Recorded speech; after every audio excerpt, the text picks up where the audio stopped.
Hello guys. Hari ini kita akan kembali lagi di What's Going On in the Market dengan tema sektor yang terdukung inflasi. Nah, mengapa kok kita kali ini mengambil tema ini? Ya, karena kita melihat US atau negara Amerika saat ini tuh udah masuk di fase inflasinya mereka. Dan bisa dikatakan beberapa investor cukup khawatir. Nah, oleh karena itu kita akan bedah yang di mana sektor apa yang terdukung oleh inflasi sih. Nah, kita akan ulik lebih dalam pembahasan hari ini. Tapi sebelum lanjut, buat teman-teman yang baru pertama kali nontonin What's Going On in the Market, jadi What's Going On in the Market ini adalah salah satu webinar yang kita adakan setiap minggu, dan di sini kita akan membahas apa aja yang sudah terjadi dalam satu minggu terakhir, dan apa yang harus kita persiapkan untuk satu minggu berikutnya. Dan buat teman-teman, jangan lupa dukung Ruang Saham dengan cara like dan subscribe dari YouTube Ruang Saham. Ya. Oke, kita langsung lanjut. Nah, yang pertama tentunya sebelum kita membahas sektoralnya lebih dalam, emitennya lebih dalam, kita harus market overview terlebih dahulu. Ya. Yang pertama, apa hubungan antara komoditas dan inflasi? Jadi gini teman-teman, ya, ketika inflasi itu terjadi, sebenarnya komoditas itu punya yang namanya eh, korelasi yang paling dekat dengan inflasi. Nah, secara empiris terdapat hubungan positif antara harga komoditas dengan inflasi. Kemiringan regresi menyiratkan bahwa ketika inflasi naik 1%, BCOM dapat diharapkan naik 3,5%. Nah, BCOM ini apa? Ini adalah Bloomberg Commodity Index ya, teman-teman.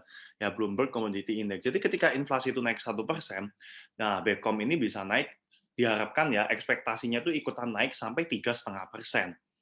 Dan harga komoditas dianggap sebagai indikator utama inflasi. Nah, salah satunya itu ya karena komoditi bisa merespon lebih cepat guncangan ekonomi seperti peningkatan dari suatu permintaan.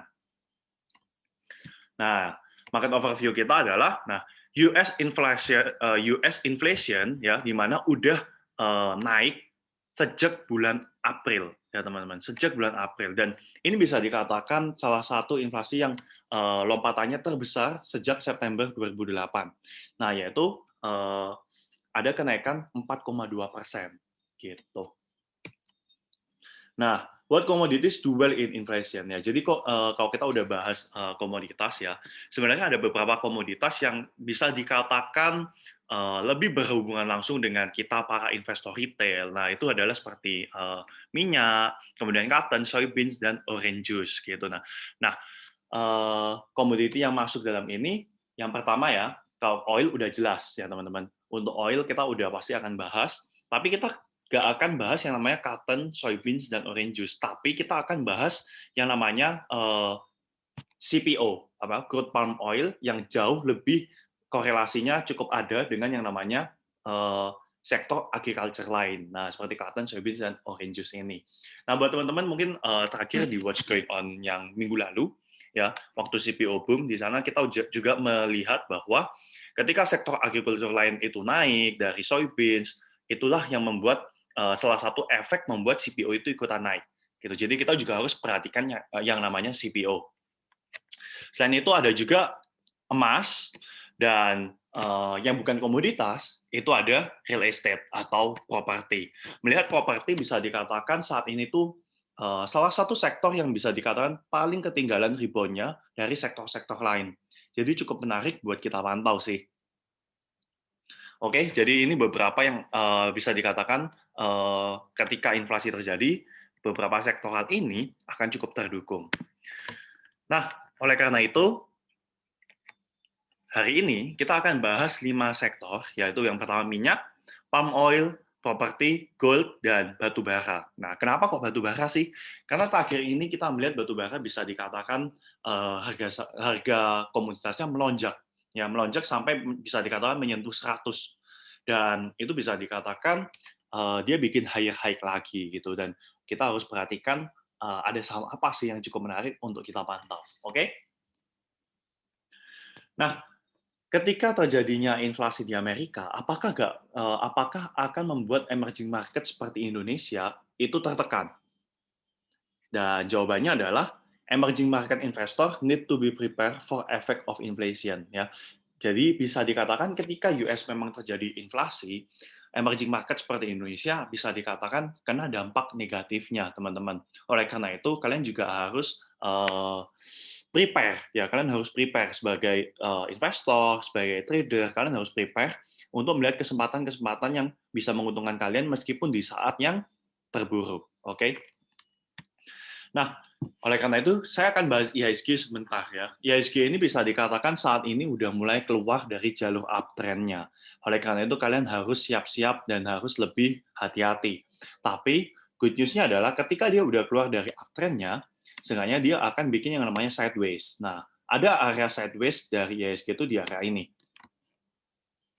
Selama dia nggak jebol yang namanya kita beri toleransi, ya teman-teman, ini ada toleransi untuk kotak biru, yang dimana kotak biru ini menjadi titik banyak banget tekanan buy. Jadi ketika IHSG udah turun di bawah, udah masuk di area kotak biru, biasanya ada pantulan naik kembali. Nah, jadi kita toleransi, ya ketika IHSG keluar dari kotak merah, maksimal adalah di kotak biru ini. Jika jebol, ya teman-teman, jika jebol, oke, jika jebol, maka kalian harus kurangin posisi di pasar saham. Oke, kalian harus kurangin posisi di pasar saham jika jebol, ya.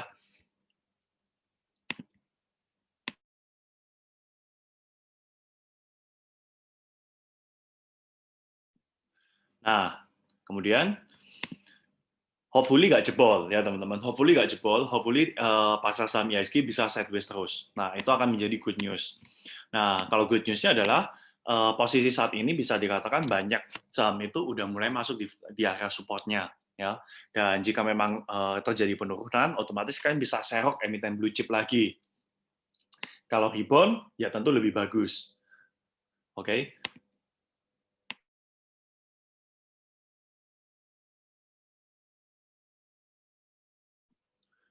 Nah, target dari IHSG sendiri saat ini tentunya adalah kalau dia bisa rebound dan balik di uptrend-nya, ya. Targetnya adalah dia bisa kembali bertahan di uptrend-nya, itu baru bagus, ya. Atau second yang paling baiknya adalah ya dia bisa sideways saja, jangan sampai jebol area biru ini, gitu. Oke, kita lanjut. Ini untuk IHSG. Nah, sektoral mapping ya. Yang pertama itu minyak ya. Minyak saat ini kita masih punya target ya. Kita dari Huangsa masih punya target minyak itu seenggaknya bisa naik di harga $70 sampai $72. Melihat saat ini minyak itu udah bisa dikatakan masih terus bertahan di atas uptrend-nya ya. Masih bertahan terus di atas uptrend-nya. Jadi chance untuk up ke area kotak masih sangat besar itu untuk minyak. Nah, untuk sektoralnya nanti baru akan kita bahas. Yang kedua, gold. Gold udah mulai masuk di mana target teknikalnya itu udah mulai tercapai ya teman-teman ya. Nah, jadi area ini tuh bisa dikatakan sebagai target teknikal. Nah, target teknikal dari gold ini udah mulai tercapai dan teman-teman bisa lihat area ini ya, area ini tuh menjadi strong resist ya. Nah, area ini tuh bisa disebut sebagai area strong resistant. Nah, oleh karena itu, gold mungkin terakhir kita ada taking profit di MDKA, ya, dan kita akan pantau lebih lanjut lagi ke depannya seperti apa. Dan tapi kalau memang gold benar-benar bisa kuat untuk lewatin yang namanya resisten ini, maka chance dia untuk terbang lagi itu masih besar, teman-teman. Nah, chance untuk terbangnya lagi, seenggaknya kalau memang dia bisa kuat untuk tembus, adalah ke arah 1900. Oke, kalau jebol, ya. Kalau bisa jebol. Nah, kalau memang bisa jebol, targetnya di area 1900. Tapi hati-hati, ya. Kalau memang dia nggak bisa jebol, maka potensinya adalah dia akan kembali sideways lagi. Oke, itu dari technical analysis di gold. Nah, jadi posisi saat ini lebih baik wait and see dulu, kita tunggu kepastian dari gold. Kemudian ada agriculture. Ya, agriculture saat ini kalau kita lihat sektoralnya, bisa dikatakan potensinya masih besar. Saat ini udah masuk di fase sideways pertama. Dan target kedua masih di area 1680 sampai 1720. Nah, jadi sektor-sektor palm oil itu teman-teman bisa mulai perhatikan dan melihat harga palm oil yang terakhir itu masih naik ya teman-teman, dan bisa dikatakan terakhir itu di sini tuh ada yang namanya normal correction ya, atau koreksi normal. Dan ketika suatu kenaikan itu dikatakan udah naik kemudian ada turun, biasanya dia akan buat kenaikan jauh lebih tinggi ya, karena uptrend itu bentuknya seperti apa? Uptrend itu selalu bentuknya seperti ini. Oke. Nah, jadi ini good banget ya. Palm oil saat ini trennya lagi trending banget. Jadi teman-teman bisa cek beberapa emiten-emiten palm oil. Oke. Ini untuk palm oil. Kemudian kita ada batu bara. Nah, batu bara kemarin bisa dikatakan udah tembus 100, teman-teman. Ya, kita bisa lihat. Nah, lalu udah tembus 100 dan beberapa bisa dikatakan tembusnya ini waktu di hari Rabu ya. Jadi market udah keburu close, kemudian call sector baru terbang. Nah, saat ini bisa dikatakan lagi yang namanya normal correction ya, seperti palm oil tadi. Ya, kita masih bisa sebut ini sebagai koreksi normal.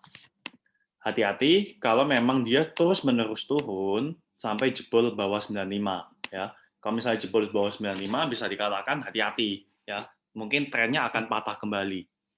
Nah, akan dikatakan bagus kalau misalnya memang call sector ini nantinya ya teman-teman, nantinya dia bisa yang namanya bikin sideways lagi di sini. Nah, kita pasang di toleransinya tuh di 95 lah. Nah, seperti ini. Atau contohnya itu seperti yang lalu, teman-teman, di area seperti ini. Nah, itu baru bisa dikatakan kalau sektor akan cukup menarik lagi. Ya. Tapi kalau trennya patah lagi, yaitu lebih baik teman-teman hindarin dulu. Itu untuk call sektor. Dan properti sektor. Nah, properti sektor bisa dikatakan salah satu yang cukup ketinggalan ya teman-teman, cukup ketinggalan. Dan saat ini ada target itu, targetnya ada 2 ya. Ini target rebound pertama. Ini akan masuk menjadi target rebound. Dan kalau memang properti ini nantinya kuat ya teman-teman, nantinya kuat. Nah, seenggaknya dia bisa yang namanya testing resistennya. Ya, dia bisa testing resistennya. Ini untuk properti. Oke, kita lanjut.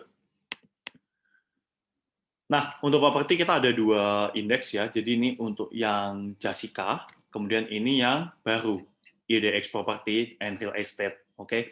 Nah, saat ini bisa dikatakan posisinya juga lagi sideways dan udah masuk di fase yang benar-benar lagi bottom-nya.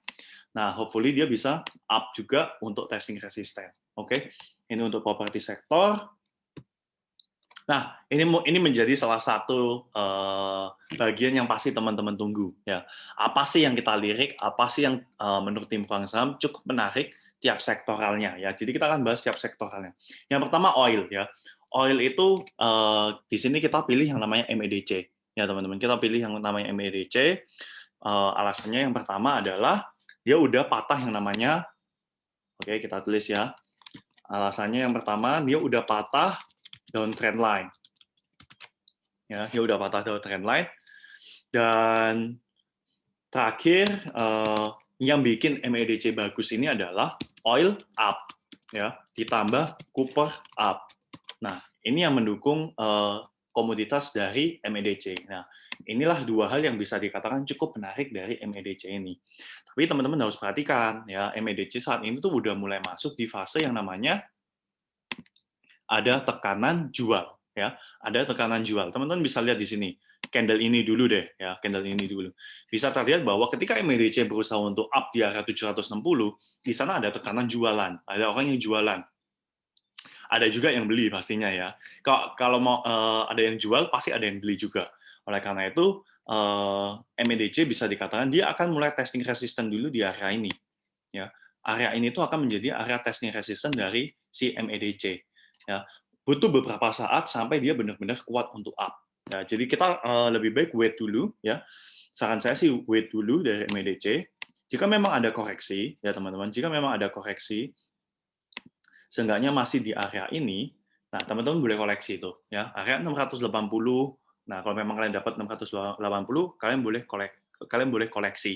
Hati-hati jika memang jebol, kembali turun di bawah sini ya, di bawah kita let's say ini 670 ya, 670, teman-teman out dulu. Ya, kalian boleh pasang stop loss di 650, 640. Nah, let's say kalau memang dia jebol lagi ke bawah itu, lebih baik kita buang dulu. Oke? Nah, itu untuk MEDC. Nah, tapi kalau memang dia kuat untuk naik ya teman-teman, ya kalau memang dia kuat untuk naik dan mengikuti yang namanya indeks komoditi dari oil ya, seenggaknya ya target dia yang pertama itu teman-teman bisa masuk dari 680 sampai 700 ya. Target yang pertama pasti di 800, teman-teman. Ya, target yang pertama pasti masuk di 800. Next-nya di berapa? Ya, pertanyaan pasti next-nya di berapa? Next-nya di 900, teman-teman. Ya, next-nya dari MEDC di 900. Kalau memang oil juga naik dan MEDC meresponnya. Ya.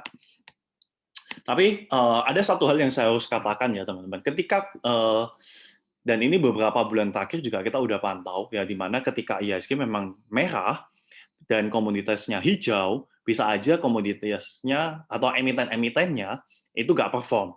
Nah, jadi kalian harus hati-hati. Kalau memang kok harga komoditinya naik, tapi emitennya nggak perform, lebih baik kita kalau bisa cari profit dikit aja udah oke banget gitu ya. Karena takutnya seperti yang saya katakan ya, ketika suatu tren dari harga itu naik, kecenderungannya adalah harganya ikutan naik, harganya naik, kemudian ada yang namanya koreksi normal, ya, ada yang namanya koreksi normal. Nah, ketika IHSG merah, di saat harga komoditasnya itu bisa dikatakan lagi naik-naiknya, tapi akhirnya harga dari emitennya nggak ikut naik, teman-teman harus hati-hati. Ya, lebih baik kalian bisa sell on strength, kalian bisa profit dikit aja udah oke. Karena takutnya ketika si harga komoditas yang tadi itu udah naik, dia lakukan normal koreksi, bisa aja dengan IHSG yang merah, nah harga dari emitennya itu ternyata malah terperosok gitu. Jadi teman-teman harus hati-hati ya. Itu salah satu yang teman-teman harus ingat ya. Nah, MEDC bisa dikatakan bulan Mei, bulan Juni adalah bulan-bulan yang cukup merah ya. Mei yang paling parah, tapi Juni, Juli, Agustus bisa lebih lega. Oke. Kemudian kita lanjut, saya mau tambahin ya. Untuk ini adalah seasonality dari si MEDC gitu ya. Tapi kalian jangan jadikan ini patokan ya. Kemudian yang kedua yaitu palm oil. Nah, di palm oil kita masih melihat LSCP menjadi salah satu emiten yang bisa dikatakan paling punya prospek ya. Di minggu lalu kita udah katakan LSCP bisa teman-teman koleksi ya. Teman-teman bisa koleksi dan udah capai yang namanya target 1 nih ya. Capai target 1 dan tim Huang Saham juga ada koleksi palm oil. Kita juga ada koleksi LSCP dan udah hit target 1. Nah, target dari si Huang Saham sendiri yang pertama ada di area 1425 dan itu udah hit, dan saat ini target kedua dari si LSCP itu sendiri ada di 1470, teman-teman. Ada di 1470. Saat ini bisa dikatakan ini adalah candle-candle yang dimana bisa disebut sebagai koreksi normal ya. Koreksi normal. Oke. Nah, selama dia bikin yang namanya higher high dan higher low ya, lower high ya, biasa orang bilang higher high dan lower high ya. Nah, otomatis itu akan menjadi salah satu pertanda bahwa LSCP akan kembali trending atau akan berubah trennya dari sideways ke uptrend. Dan tentu saja ketika trennya naik, maka kecenderungannya juga naik. Nah, buat teman-teman yang mau belajar lebih banyak mengenai tren ya, di YouTube dari Ruang Saham ini, kalian bisa search ya di analisa tren saham. Nah, itu kita udah bahas lengkap banget mengenai higher high, lower high itu seperti apa, dan kapan kita perlu entry dan exit. Nah, itu kita udah bahas banyak banget di video YouTube dari Ruang Saham. Nah, di YouTube dari Ruang Saham kita nggak hanya ada webinar seperti ini ya teman-teman ya. Kita nggak cuma ada webinar seperti ini, tapi kita setiap hari Kamis itu kita selalu update yang namanya materi. Dan beberapa minggu terakhir ini kita banyak update mengenai technical analysis. Jadi buat teman-teman kalau kalian mau yang namanya belajar mandiri, terkadang nggak bisa ikutin webinar ini, tapi mau belajar mandiri. Nah, kalian boleh cek video YouTube yang ada di Ruang Saham gitu ya. Karena kita update banyak banget sih materi-materi yang bisa dikatakan kalian bisa gunakan sebagai strategi di saat mau beli saham. Oke, jangan lupa dukung Ruang Saham dengan likes dan subscribe dari Ruang Saham. Kalau boleh di-share ataupun dibagikan di story dari Instagram teman-teman, ya kita akan appreciate it. Oke, kita lanjut. LSIP bisa dikatakan Mei lebih hijau daripada Januari sampai April ya. Hopefully di bulan Juli sampai Desember LSIP bisa panen. Tapi ya teman-teman, tapi ini cuma seasonality, oke. Kemudian kita lanjut ada gold di MDKA. MDKA ini bisa dikatakan menjadi good news-nya ya. Yang pertama ya, MDKA itu merespons gold paling baik ya. MDKA itu merespon gold paling baik. Dan yang kedua itu adalah ada rencana buyback ya. Seharusnya ada rencana buyback ya. Kita mari cek bentar.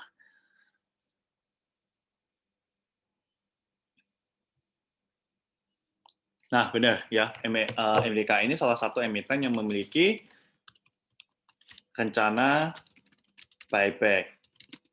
Dan ketika ada corporate action ya, di sana investor lebih tertarik sekarang. Ya, entah kenapa sekarang kalau ada corporate action tuh banyak saham tuh yang lebih cepat naik ya. Friend, ada reg issue, Same, ada reg issue, Era, ada stock split, sahamnya tiba-tiba melejit semua teman-teman.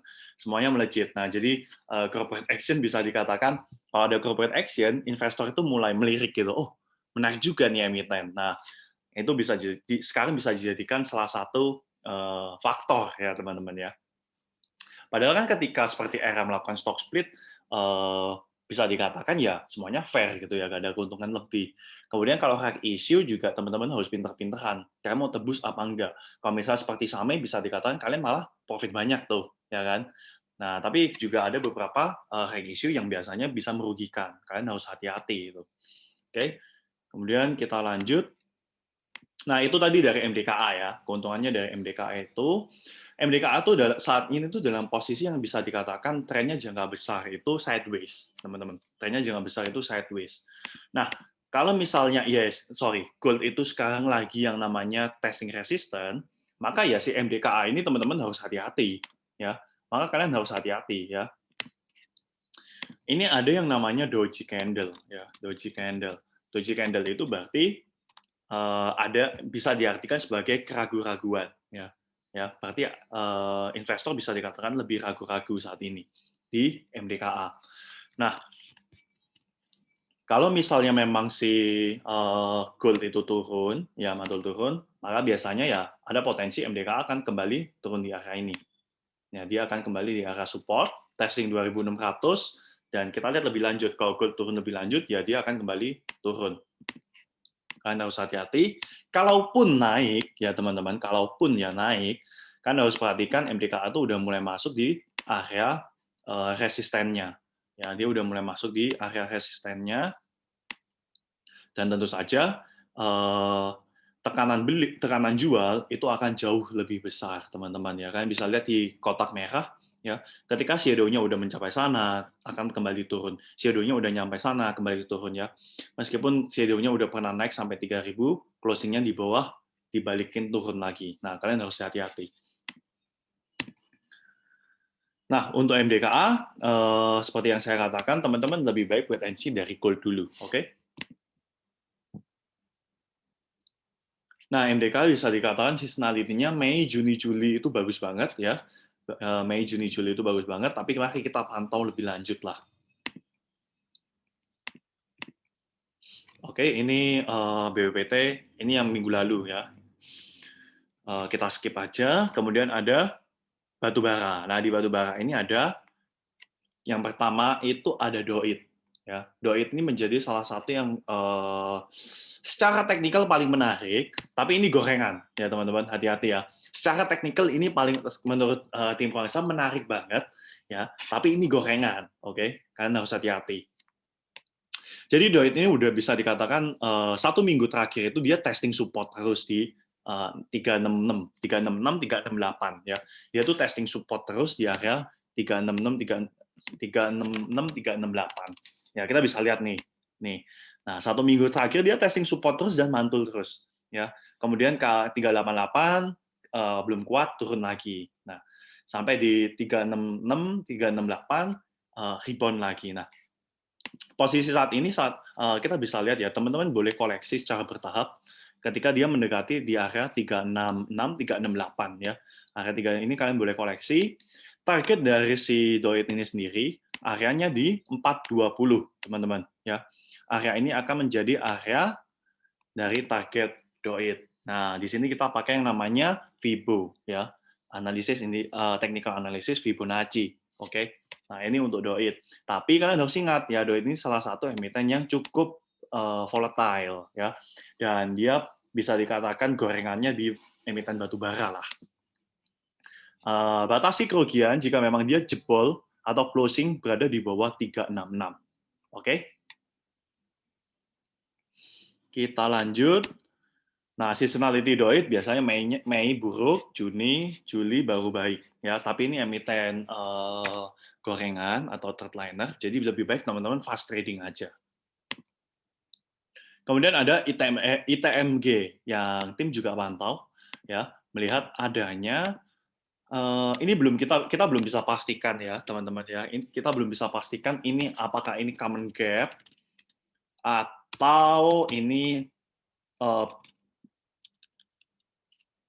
breakaway gap ya, breakaway gap benar. Nah, kita belum bisa pastikan ini common gap atau breakaway gap ya. Melihat posisi dari si ITMG ini ya, posisinya udah sorry. Nah, ITMG ini juga kalau teman-teman perhatikan dia tuh udah masuk di fase sideways cukup lama ya teman-teman. Udah berapa bulan dia tuh masuk di fase sideways dan rentangnya tuh di itu aja ya. Kita bisa lihat nih resisten, support, ya kan, berusaha naik, dan tentu saja ada yang namanya dia akan berusaha naik untuk ke resistennya kembali, ya, resisten lagi. Nah ini basic dari analisa teknikal ya. Jadi ketika masuk di suatu sideways, maka candlestick itu seperti suatu bola yang lagi bergerak yang namanya di suatu ruangan. Nah, mantul di bawah, dia kembali ke atap. Mantul dari atap, dia kembali ke bawah. Seperti itu. Nah, itu adalah dari sideways. Nah, ini udah kita jelasin juga di mengenai cara analisa tren saham, ya teman-teman. Dan seperti yang tadi saya ada sebutin, ada common gap, ada breakaway gap. Nah, kalau kalian nggak paham itu apa, ya kan juga bisa cek di video dari Ruang Saham di YouTube ini. Ya, 4 tipe gap. Ya, 4 tipe gap. Kalian juga harus pelajarin, menurut saya itu cukup penting, karena beberapa kali melihat IHSG dan beberapa emiten yang lagi suka gap up atau gap down, maka kita bisa menilai, oh, kayaknya ini common gap deh. Oh, ini runaway gap deh. Yang terakhir itu ada di Pegas, itu ada runaway gap namanya. Nah, kalian cari tahu dulu, oke? Nah, ITMG ini posisi sekarang lagi di sideways-nya dan lagi berusaha untuk naik, ya teman-teman. Lagi berusaha untuk naik. Kalau teman-teman mau nyopet terlebih dahulu, kalian bisa manfaatin untuk buy di area ini kalau dapat, ya kalau dapat. Ya, kalau dapat di wait dulu. Di area ini, ya. Ya, jadi area ini. Ya, kalau memang ada penurunan itu akan jauh lebih baik, tapi kalau udah mulai mau nutup gap, hati-hati dia mau closing gap semuanya. Nah, itu teman-teman harus hati-hati. Kalau dia udah closing gap turun ini, hati-hati selanjutnya adalah dia kembali turun ke sini, ke support ya. Itu hati-hati, lebih baik teman-teman buang dulu ya, karena risk profile-nya udah bisa dikatakan beresiko ya.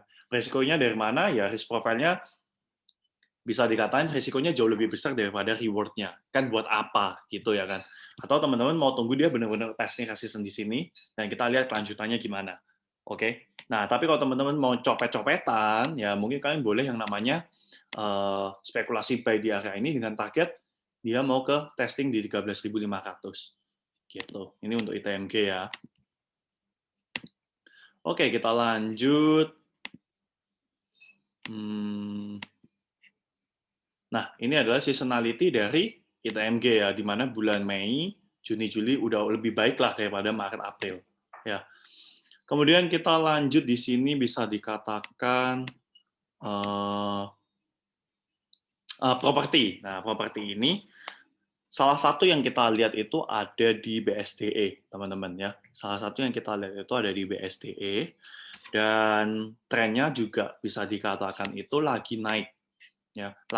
Lagi mengikuti yang namanya uptrend lainnya ini.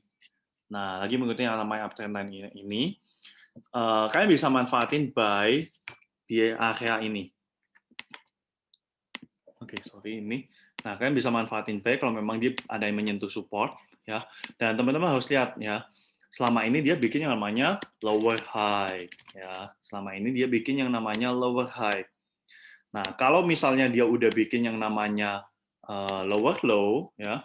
Kalau ada lower low, sama dengan dia buang, ya. Langsung stop loss. Nah, tapi untuk target kita sendiri di BSD adalah dia akan up untuk testing resisten. Yang pertama di 1250. Kalau memang dia kuat, otomatis ke 1350. Itu untuk BSDE.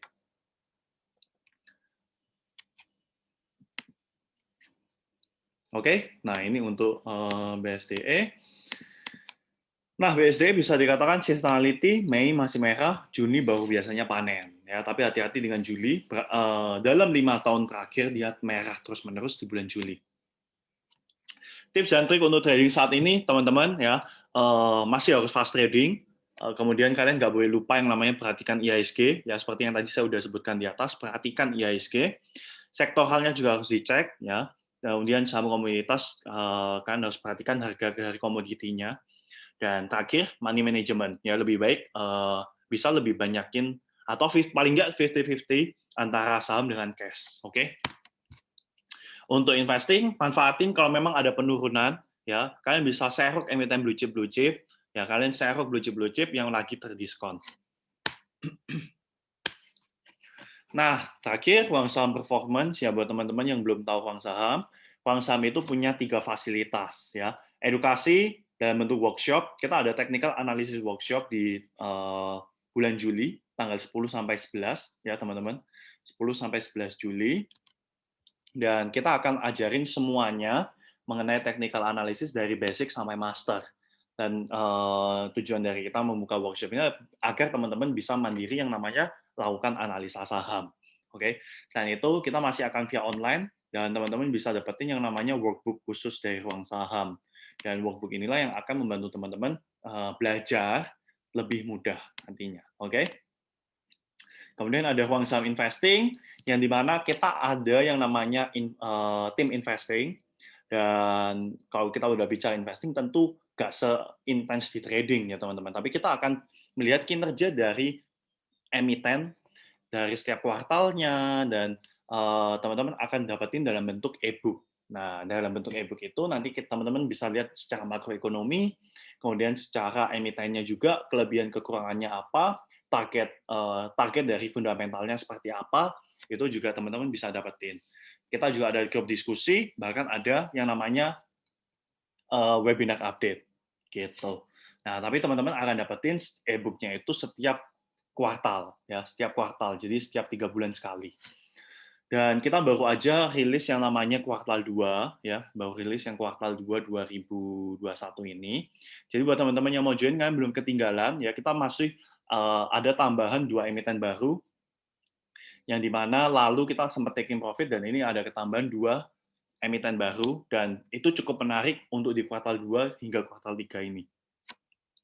Dan yang terakhir, Priority Trading Group. Ya, kalau di Priority Trading Group, kita ada, bisa dikatakan kita bisa lebih intens melakukan trading, ya. Kemudian ada portfolio check up, group discussion, dan stock review setiap malamnya. Nah, satu info ya, yang terakhir kita nggak ada yang namanya titip dana, teman-teman. Kita nggak ada yang namanya titip dana. Ya, jadi kalian jangan sampai tertipu oleh yang namanya titip dana dan mengatasnamakan uang saham. Ya, bayangin lah, nah, logikanya gini teman-teman. kalian nitip uang di teman kalian aja itu bisa hilang gitu ya. Apalagi kalian titip uang via transfer yang nggak tahu ke siapa. Oh ya, seperti itu. Dan saya mau ingatkan, nggak hanya uang saham, tapi banyak yang namanya komunitas lain atau influencer finansial lain yang namanya dipakai juga. Oleh karena itu teman-teman harus hati-hati. Oke? Nah, kenapa sih kok belajar dengan uang saham ya? Uang saham ini udah bisa dikatakan saya as a founder udah terjun di pasar saham sejak tahun 2015 ya, sudah terjun di pasar saham di tahun 2015. Bahkan tahun lalu juga udah lewatin masa pandemi ya, yang di mana IHSG bisa dikatakan drop 5%, 7%, 6% dalam satu hari. Dan saat jika bisa dikatakan 3 bulan terakhir ini kita masih mempertahankan win rate di atas 70% ya teman-teman. Dan Huang Sam udah berdiri sejak tahun 2017. Dan kita udah handle klien itu lebih dari 3.000 klien yang bisa dikatakan udah portofolio check up di kita, kemudian udah kita aturin portofolionya juga by konsultasi ya. Kemudian kita juga udah mengedukasi lebih dari 1.500 orang. Oke, kita lanjut. Oke, kita lanjut. Nah, di Desember kita teman-teman bisa lihat ya, hasil dari trading kita, kita biasanya akan tunjukkan setiap akhir bulan atau awal bulan. Nah, seperti Desember, dan kita fair-fairan banget, ya kita fair-fairan banget, kita tunjukin, kita juga ada cut loss gitu ya, nggak mungkin kita win terus ya kan. Nah, Desember, Januari, Februari, kemudian di Maret, April, nah ini April yang terakhir. Nah, teman-teman bisa lihat win rate kita terakhir di 73%. Nah, selain itu kita juga ada yang namanya investing. Nah, investing ini bisa dikatakan kuartal 3 2020 itu baru terbentuk timnya. Ya, dan saya juga bisa dikatakan baru berani launching karena memang timnya benar-benar good banget ya, good banget. Dan teman-teman bisa lihat kinerjanya sampai hari ini masih terakhir kita taking profit di Link dan Bevin dengan taking profit di 41% dan 23%, lalu pernah di Keju dan lalu juga pernah di RANC, teman-teman. Saat ini kita tutup kembali dan tapi teman-teman bisa lihat ada range buy yang dinaikkan, bahkan ada range target yang diperbesar. Ya, jadi itu cukup menarik dengan posisi sekarang juga lagi gain ya. Nah, Huang Saham saat ini bisa dikatakan lagi pernah kerjasama dengan beberapa sekuritas lain, ada juga komunitas, dan saat ini kita lagi kerjasama dengan sekuritas ajaib. Nah, klien testimoni kita di Huang Saham, nah kalau teman bisa lihat 28 April lalu kita sempat yang namanya masuk di PSSI dan sudah profit 5%, MPMX ini Maret kemarin, kemudian TOWR 6 Mei kemarin kita melihat TOWR bisa dikatakan kinerjanya good banget dan kita manfaatin untuk buy dan udah capai target ya teman-teman. WiFi ya, WiFi ini juga salah satu emiten yang saat ini bisa dikatakan kita masih hold 50% atau setengah porsinya dan saat ini menaikkan stop loss dan floating profit kita mencapai 24% saat ini. Dan ada juga DMMX ya teman-teman bisa lihat juga ini testimoni klien di dalam grup kita ya. Kemudian ada juga Sing ya, Sing juga lagi terakhir mencapai 36%, ada juga Yellow mencapai 23%. Terakhir 7 Mei, teman-teman, 7 Mei kita masih sempat masuk di MDKA. Kita sempat masuk di MDKA, Sami dan Tekim sih. Nah, MDKA kita udah taking profit, teman-teman, di 2.800 dan sekarang ada Tekim juga nih 5%. Nah, ini beberapa klien testimoni dari Ruang Saham ya. Buat teman-teman yang tertarik untuk join beberapa fasilitas dari Ruang Saham, kalian boleh langsung lihat yang namanya live chat di kolom live chat. Di sana ada admin dari Ruang Saham dan kalian boleh langsung yang namanya klik link dan nanti teman-teman akan diarahkan ke Google Form dan kalian pilih fasilitas mana yang kalian tertarik. Setelah itu tim dari Ruang Saham yang akan follow up teman-teman, oke? Tim dari Ruang Saham yang akan follow up teman-teman. Biasanya kita akan follow up by Instagram, ya. Kita akan chat melalui Instagram official kita, ya. Kita akan chat melalui Instagram official kita. Jadi pastikan username untuk Instagram teman-teman bisa dikatakan tulis yang lengkap lah, ya. Oke, jangan sampai salah. Nah, selain itu kita juga ada US Stocks Portfolio yang di mana Ruang Saham sekarang lagi fokus banget juga di US Stocks ya. Jadi kita saat ini punya saham Indonesia dan saham luar negeri.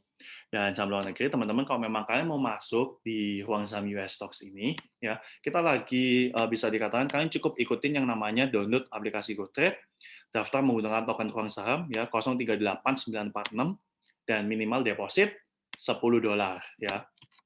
Dan nanti teman-teman bisa konfirmasi ke tim dari Ruang Saham, baik dari Instagram ataupun Telegram. Nah, setelah memang nanti udah terdaftar, kalian akan di-invite di dalam Ruang Saham US Stocks ini. Di dalam Ruang Saham US Stocks ini, teman-teman akan dapetin banyak info-info menarik, ya tentunya kalian bisa dapetin banyak ilmu-ilmu baru, dan beberapa emiten yang udah kita screeningkan. Nah, kita ini portofolio kita ya dulu di Nvidia, Adobe juga Profit. Ini yang paling baru ya. Terakhir ada Nike, Coca-Cola, JP Morgan dan lain-lain udah Profit dan kita terakhir ada dikatakan wah Dow Jones udah terlihat berbahaya jadi lebih baik kita taking profit dulu. Oke.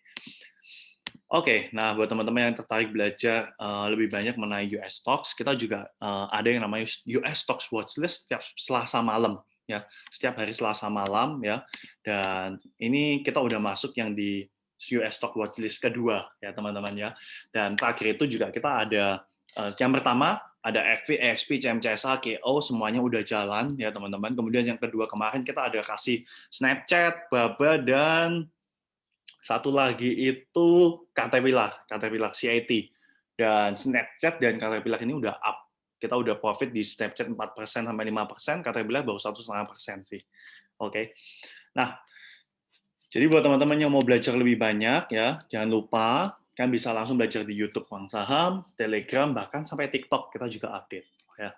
Nah, salah satu quotes yang terakhir ini saya bisa dikatakan saya dan tim cukup tertarik yaitu Rome wasn't built in a day, yang dimana di pasar saham ya, ketika kalian mau bangun yang namanya wealth kalian ya, otomatis itu gak ada yang namanya instan ya, gak ada yang namanya instan. Kalian mau financial freedom, kalian mau bangun kekayaan kalian, otomatis gak ada yang namanya instan, tapi kan butuh yang namanya konsistensi gitu.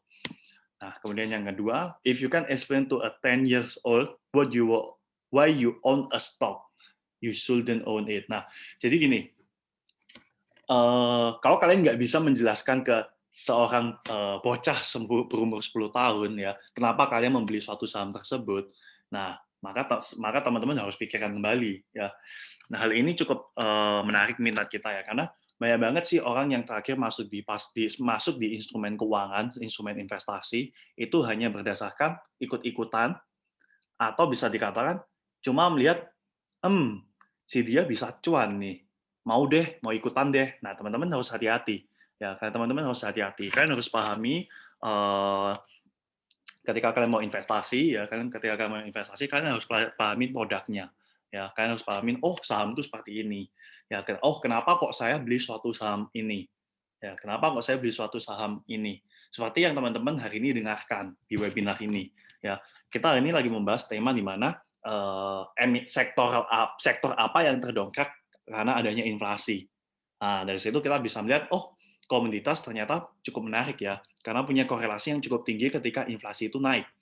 Dan komoditasnya apa? Oh, komoditasnya oil. Kalau di oil kita ada emiten MEDC misalnya, karena MEDC bisa dikatakan cukup menarik dari beberapa hal yang tadi saya sudah sebutkan. Seperti itu. Nah, jadi teman-teman, di dalam webinar ini semua emiten yang saya sebutkan itu ada disclaimer, ya semuanya disclaimer. Jadi keputusan untuk jual beli tetap di tangan teman-teman. Kalau memang teman-teman mau beli, selalu analisa ulang dan bikin yang namanya trading plan kalian. Oke. Oke, thank you buat teman-teman yang udah nontonin sampai sekarang. Buat kalian yang masih ada pertanyaan, kalian boleh langsung kontak Ruang Saham melalui Instagram ataupun bahkan dari Telegram ya. Dan buat teman-teman yang mau collab dengan Ruang Saham, kalian boleh langsung email di hello@ruangsaham.com. Oke, thank you buat teman-teman yang udah nonton. Jangan lupa buat kalian yang tertarik dengan fasilitas dari Ruang Saham, kalian boleh langsung klik link yang dibagikan oleh admin dari Ruang Saham, dan nanti isikan Google Form-nya. Jangan lupa support Ruang Saham dengan like, subscribe, dan bahkan share video ini ke beberapa platform kalian ataupun di Instagram kalian. Oke, thank you. See you on Wednesday ya teman-teman. Sekarang see you on Tuesday. Kita ada US Stock Watchlist. Kemudian di hari Rabu itu ada konsultasi saham Yuk melalui IG Live. Oke, see you.